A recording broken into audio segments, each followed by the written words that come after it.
인생 후반전을 함께 살아가는 인생 후반전입니다. 월 1,000만 원 수익. 많은 분들이 꿈꾸는 목표인데 막상 어디서부터 시작해야 할지 참 막막하잖아요. 그래서 오늘 저희는 바로 여러분을 위해서 이 목표를 향한 아주 구체적인 모험 지도를 한번 펼쳐보려고 합니다. 오늘 분석해볼 자료가 바로 크리스 커너가 제시한 실패하지 않는 사이드 허슬 전략인데요. 뭐 거창한 사업 계획서 이런 게 아니고요. 마치 게임 퀘스트 깨듯이 한 단계씩 따라갈 수 있는 그런 현실적인 방법들이 담겨 있습니다. 네, 오늘 우리가 살펴볼 이 자료의 핵심 철학은 이거예요. 비즈니스는 천재들의 전유물이 아니다. 오히려 뭐랄까 미지의 숲에서 보물을 찾는 그런 모험가 정신에 가깝다는 거죠.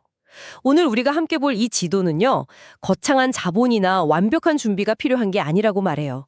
그냥 작은 예산이라는 배낭, 하고 인공지능 같은 현대기술이라는 마법 도구, 이것만 있으면 누구나 지금 당장 모험을 시작할 수 있다는 겁니다. 중요한 건 시작 그 자체에 있다. 이 말씀이시군요. 바로 그거죠? 그럼 그 모험의 첫걸음부터 한번 같이 떼어보죠.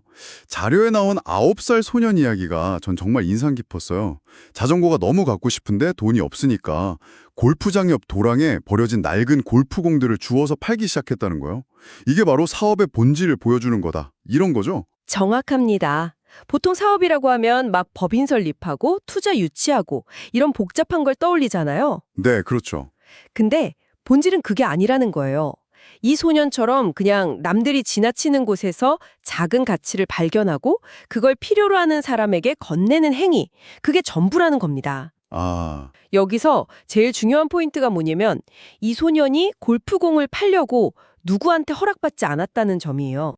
그러네요. 네. 바로 지금 여러분도 허락 없이 시작할 수 있다는 아주 강력한 메시지인 거죠. 허락 없이 시작하라. 이 말이 확 와닿네요.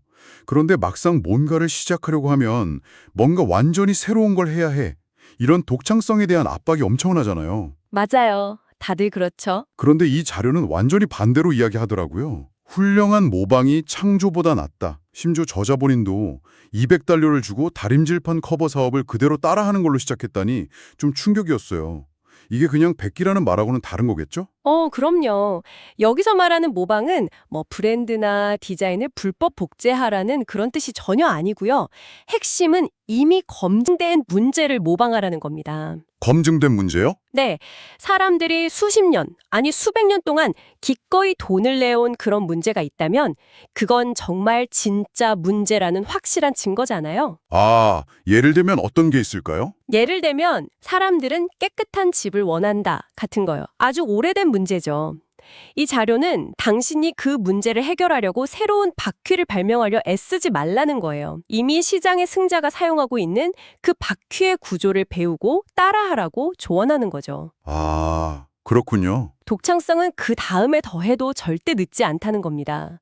이게 실패 확률을 극적으로 낮추는 아주 현실적인 전략이에요. 알겠습니다. 그럼 검증된 문제를 찾았다고 해보죠. 이제 본격적으로 모험을 떠나려는데 자료에서 이때 진짜 무서운 괴물이 나타난다고 하더라고요. 네, 그렇죠. 않을까?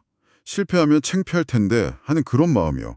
이건 정말 많은 분들이 공감할 것 같아요. 그렇죠. 이 단계에서 거의 99%의 사람들이 모험을 포기한다고 합니다. 그래서 자료가 여기서 아주 중요한 질문을 스스로에게 던져보라고 해요. 어떤 질문이죠? 당신이 해결하려는 문제 때문에 사람들이 겪는 고통이 당신이 남의 시선을 신경 쓰는 그 불편함보다 더 큰가? 이 질문에 그렇다고 답할 수 있어야만 그 괴물을 지나칠 수 있다는 겁니다. 문제의 고통이 내 창피함보다 커야 한다. 네. 당신의 서비스가 누군가의 진짜 고통을 해결해 준다면 다른 사람 시선이 뭐 그리 중요하겠어요. 이 정신적인 허들을 넘어야 사실상 모험이 시작되는 겁니다. 그 허들을 넘었다고 가정해보죠. 보통은 아이디어가 생기면 바로 제품 개발이나 서비스 구축에 뛰어들잖아요. 네, 대부분 그렇죠. 근데 이 지도에서는 그게 최악의 수라고 말해요. 그걸 무거운 바위를 언덕아래에서 위로 밀어올리는 어리석은 행위라고 비유하더라고요. 대신에 언덕 위에서 바위가 나를 끌어당기게 만들어야 한다. 이건 수요를 먼저 확인하라는 의미겠죠? 맞습니다. 여기서 아주 구체적이고 영리한 테스트 방법이 나와요. 예를 들어서 당신이 여성 클라이머를 위한 고농축 에너지 젤리를 만들고 싶다고 해보죠. 네. 그럼 제품 만드는데 수백만 원 쓰기 전에 AI 이미지 생성 툴로 아주 그럴듯한 제품 패키지 이미지를 만드는 거예요. 그리고 그걸 여성 클라이밍 페이스북 그룹 같은 데다 올리고 출시 예정, 사전 예약 관심 있으신 분 이렇게 글을 써보는 거죠. 아, 거기서 사람들이 좋네요, 멋지네요 이렇게 댓글 다는 것만으로는 부족하겠네요. 정확합니다. 그건 그냥 예의일 수 있어요. 자료에서 말하는 진실의 순간은 사람들이 가격은 얼마냐, 성분은 뭐냐, 어떻게 살 수 있냐 이런 구체적인 질문을 담은 개인 메시지를 보내기 시작할 때입니다. 아, 그게 진짜 돈을 낼 의사가 있다는 신호군요. 그렇죠. 그게 바로 바위가 언덕 위에서 당신을 끌어당기는 신호인 겁니다. 이런 검증 없이 제품부터 만드는 건 그냥 도박이라는 거죠. 이 검증 과정에서 또 하나의 거대한 장벽이 사라졌다는 점도 되게 흥미로웠어요. 바로 기술의 장벽이요. 예전에는 앱이나 웹사이트 만들 아이디어가 있어도 개발자 못 구하면 그냥 끝이었는데 이제는 바이브 코딩의 시대가 왔다고요. 네, 이건 정말 게임의 판도를 바꾸는 변화입니다. 레플릿이나 러버버 같은 AI 기반 개발 도구들을 쓰면 전문 개발자가 아니어도 돼요. 그냥 사용자들이 글 올리고 댓글 달 수 있는 간단한 커뮤니티 사이트 만들어줘. 이렇게 자연어로 명령해서 기본적인 틀을 만들 수 있는 거죠. 와, 물론 복잡한 기능은 전문가 도움이 필요하겠지만 아이디어를 검증하기 위한 최소 기능 제품? MVP라고 하죠. 그걸 만드는 허들이 극적으로 낮아진 겁니다. 그러니까 이제 우리는 복잡한 기술 구현은 AI라는 유능한 직원한테 맡기고 이 모험의 방향을 정하는 선장 역할에만 집중할 수 있게 됐다. 이런 셈이네요. 맞습니다. 페이스북 광고 같은 도구는 적은 비용으로 내 아이디어를 수천 명에게 테스트할 수 있으니까 자료에서 말한 무한자금 생성 치트키라는 비유가 딱 들어맞는 것 같습니다. 그렇죠. 과거에는 정말 상상도 못할 효율적인 방식으로 아이디어를 검증하고 시장에 들어갈 수 있는 시대가 열린 겁니다. 자, 그럼 이제 이론은 충분히 다뤘으니까 구체적인 아이템을 챙겨볼 시간입니다. 자료에서는 예산 규모별로 아주 현실적인 아이디어들을 제시하는데요. 먼저 단돈 $500, 우리 돈으로 한 60만 원 정도의 배낭만으로 시작할 수 있는 사업들부터 보죠. 첫 번째가 AI 도입 에이전시인데 이름만 들으면 좀 거창해 보여요. 근데 내용은 아주 간단합니다. 우리 주변의 배관공, 동네 헬스장, 작은 식당 사장님들을 한번 생각해 보세요. 네네. 그분들은 AI가 유용하다는 건 알지만 뭘 어떻게 해야 할지 전혀 모르거든요. 바로 그 지점을 파고드는 겁니다. 예를 들어 사장님, 가게로 걸려오는 예약 전화를 24시간 받아주는 AI 챗봇을 월 5만 원에 설치해 드릴게요. 이렇게 제안하는 거죠. 아, 초기 설치비랑 월 관리비를 받는 모델이군요. 네, 당신은 기술을 중개해주고 사장님은 놓치는 고객 없이 사업에만 집중할 수 있으니 서로 윈윈인 거죠. 두 번째 아이디어는 드롭 서비스인데 이건 훨씬 더 자본이 안 드는 모델 같아요. 직접 서비스를 하는 게 아니라 중개만 해주는 거니까요. 맞습니다. 예를 들어 우리 동네 지붕 수리라는 웹사이트를 멋지게 만들어서 온라인 광고를 하고 수리 요청이 들어오면 실력 있는 지역 전문가에게 연결해주고 수수료를 받는 방식. 이 모델의 핵심은 당신이 마케팅과 고객 관리 전문가가 되는 거예요. 기술자분들이 실력은 좋은데 온라인으로 고객 유치하는 데는 서툰 경우가 많거든요. 아, 그렇죠. 당신이 그 간극을 메워주는 겁니다. 재구도 장비도 기술도 필요 없어요. 오직 고객을 모으고 신뢰를 주는 능력만 있으면 되는 거죠. 세 번째 $500 아이디어는 정말 기발하다고 생각했어요. 아주 좁은 틈새 정보를 모은 디렉토리 웹사이트를 만드는 거예요.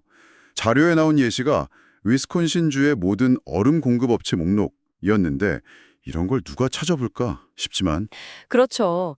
근데 막상 행사를 준비하는 사람한테는 정말 절실한 정보거든요. 이 모델의 진짜 영리한 지점은 수익 모델에 있어요. 바로 허락 없는 마케팅이라는 건데요. 허락 없는 마케팅이요? 네. 먼저 사람들에게 유용한 정보, 예를 들어 서울에 루프탑 대관 가는 카페 목록 같은 걸 무료로 제공해서 웹사이트 트래픽을 만들어요. 방문자가 늘어나면 그 목록에 있는 카페 사장님들한테 연락해서 이렇게 제안하는 거죠. 월 3만 원 내시면 사장님 카페를 목록 맨 위에 사진이랑 같이 노출시켜 드릴게요. 와, 이미 내 사이트가 그들에게 잠재 고객을 보내주고 있다는 걸 증명한 뒤에 하는 제안이니까 성공률이 높겠네요. 바로 그겁니다. 자, 이제 배낭을 조금 더 채워서 $1,000, 한 130만 원 정도 예산이 있다면 어떨까요? 웨딩 렌탈 비즈니스가 나오는데 결혼식 비용의 75%가 장식이라는 통계는 정말 놀라웠어요. 바로 그 지점, 즉 한 번의 행사를 위해 너무 많은 비용을 쓴다는 그 문제점을 파고드는 겁니다. 사람들이 비싼 돈 주고 한 번 쓰고 버리는 나무 아치, 포토월, 화려한 테이블 장식 같은 거요. 그런 걸 구비해 두고 저렴하게 대여해 주는 거죠. 그럼 처음에는 중고로 저렴하게 사 모으는 것부터 시작할 수 있겠네요. 그렇죠. 페이스북 마켓플레이스나 중고 거래 사이트에서 감각 있는 소품들을 저렴하게 사 모으는 것부터 시작할 수 있습니다. 한 번 사두면 계속 수익을 내는 자산이 되는 셈이죠. 주말마다 결혼식이 열리니까 잘만 운영하면 정말 수익이 쏠쏠하겠네요. 네, 잠재력이 아주 큰 시장입니다. $1,000짜리 또 다른 아이디어는 로컬 뉴스레터네요. 우리 동네에 무슨 일이 일어나고 있지? 이 질문에 답을 해주는 거죠. 네, 새로 생긴 맛집, 주말 행사, 지역 주민 인터뷰 같은 소식을 모아서 매주 이메일로 보내주는 아주 단순한 모델인데요. 이게 어떻게 돈이 될까 싶기도 한데요. 구독자가 모이면 그 자체가 자산이 됩니다. 예를 들어 구독자가 1,000명이 넘어가면 동네 미용실이나 카페에 가서 제안할 수 있는 거죠. 사장님 가게 할인 쿠폰을 저희 뉴스레터에 실어서 1,000명에게 보내드릴게요. 광고비는 5만 원입니다. 이렇게요. 광고 수익 모델이군요. 네, 자료에 따르면 구독자 1명당 월 50센트 정도의 가치를 만든다고 하니까 5,000명만 모여도 월 $2,500, 한 300만 원 이상의 안정적인 수익을 기대할 수 있는 거죠. 커뮤니티가 곧 비즈니스가 되는 겁니다. 이제 판을 더 키워보죠. $5,000, 약 650만 원의 종잣돈이 있다면 이제 자산을 소유하는 단계로 넘어갈 수 있다고 하는데요. 저렴한 RV파크 인수라는 아이디어가 나왔어요. 이건 좀 규모가 커 보이는데요. 여기서 셀러 파이낸싱이라는 마치 마법 같은 거래 방식이 등장해요. 셀러 파이낸싱이요? 네, 낡고 허름한 RV파크를 운영하는 나이든 주인에게 가서 이렇게 제안하는 겁니다. 제가 이 파크를 인수해서 운영할 텐데 매매 대금은 앞으로 여기서 나오는 수익으로 몇 년에 걸쳐 나눠서 드릴게요. 대신 수익의 일부를 사장님께 계속 드릴 거고요. 와, 그럼 주인 입장에서는 골치 아픈 운영에서 벗어나면서도 안정적인 수입을 얻을 수 있으니 나쁘지 않겠네요. 그렇죠. 꽤 매력적인 제안이 될 수 있습니다. 그러니까 큰 목돈 없이도 자산을 소유할 기회를 얻는 거네요. 맞습니다. 심지어 웹사이트도 없던 낡은 파크에 온라인 예약 시스템만 도입해도 매출은 바로 오를 거고요. 그렇게 자산 가치를 높여서 더 비싸게 되팔 수도 있는 거죠. 정말 자산가가 되는 길의 시작점처럼 들립니다. 네. 하지만 이렇게 반짝이는 기회만 있는 건 아니겠죠. 자료에서는 신기루 기회, 그러니까 겉은 화려한데 실제로는 아무도 돈을 못 버는 함정을 조심하라고 경고합니다. 예를 들면 대학 캠퍼스 전용 앱이나 특정 그룹을 위한 소셜 네트워크 같은 것들이요. 듣기만 해도 대박 아이템 같은데 왜 함정이라는 걸까요? 이런 아이디어들은 네트워크 효과가 필수적이거든요. 초기에 사용자를 모으는데 엄청난 마케팅 비용이 들고 유지율은 극히 낮기 때문입니다. 모두가 뛰어들지만 결국 거대 자본을 가진 승자 한 명이 모든 걸 독식하는 구조죠. 오히려 자료는 남들이 기피하는 평범하고 땀 흘려야 하는 스웨티 스타트업, 예를 들어 이동식 세차나 청소 서비스 같은 사업이 경쟁 없는 블루오션일 수 있다고 조언해요. 화려함이 아니라 진짜 문제를 해결하는 데 집중하라 이 말이군요. 네, 바로 그겁니다. 이 모험을 혼자 가기 외로워서 동료를 구하고 싶을 수도 있잖아요. 근데 자료의 통계는 좀 의외였어요. 1인 창업 성공률이 공동 창업보다 높다고요.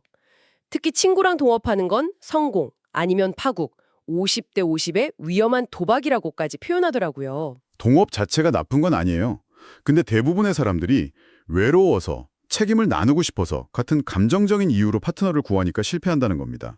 이유가 문제군요. 네, 그래서 자료는 먼저 혼자 시작해서 내가 어떤 유형의 사람인지 파악하라고 조언해요. 아이디어를 내는 스타터인지 꾸준히 유지 보수하는 메인테이너인지, 만약 파트너가 정말 필요하다면 개발자와 세일즈맨처럼 서로의 약점을 완벽하게 보완해 줄 수 있는 사람을 찾아야 합니다. 그리고 가장 중요한 건 뭔가요? 시작하기 전에 처음 3개월간의 목표, 각자의 역할, 그리고 만약 실패하면 어떻게 헤어질 것인가까지 명확하게 문서로 합의해야 한다는 겁니다. 와, 정말 현실적인 조언이네요. 자, 이제 모험의 막바지입니다. 이 모든 시도를 했는데도 잘 안 된다면 어떻게 할까요? 이때 포기해야 하는 걸까요? 이 지도에서는 절대 그렇지 않다고 말합니다.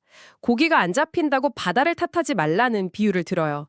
내 아이디어가 별로라고 자책하거나 시장에 없다고 탓하지 말라는 거죠. 대신 낚시꾼처럼 행동하라. 네, 미끼를 바꿔보고 낚싯줄을 던지는 수심을 바꿔보고 장소를 옮겨보라는 겁니다.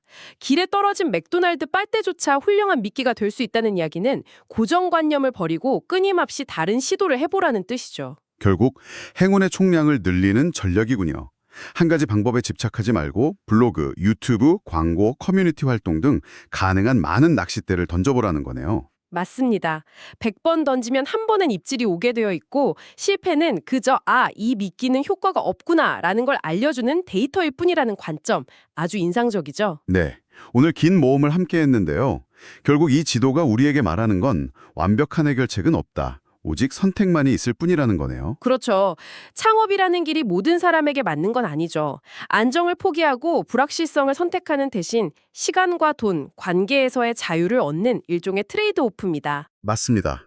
우리의 이 분석을 통해 여러분이 얻으셨으면 하는 가장 중요한 메시지는 바로 이것입니다. 아이디어를 머릿속에만 가둬두지 마십시다. 오늘 당장 50만 원, 아니 0원으로도 당신의 작은 모험은 시작될 수 있습니다. 자료의 마지막 문장처럼요. 준비는 끝났다. 이제 떠나라.